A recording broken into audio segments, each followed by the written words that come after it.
হাবিবুর রহমান দায়িত্ব পালন করেছেন এবং সততার সাথে দায়িত্ব পালন করেছেন।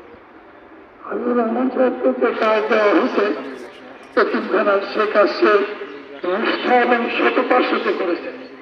আসলে তো আমরা অধিকাংশ লোক সৎ না, চান্স পাইলে কিছু পয়সা বাইরে দিই। হাবিবুর রহমান সাহেবের এই গুণগান কখনোই ছিল না।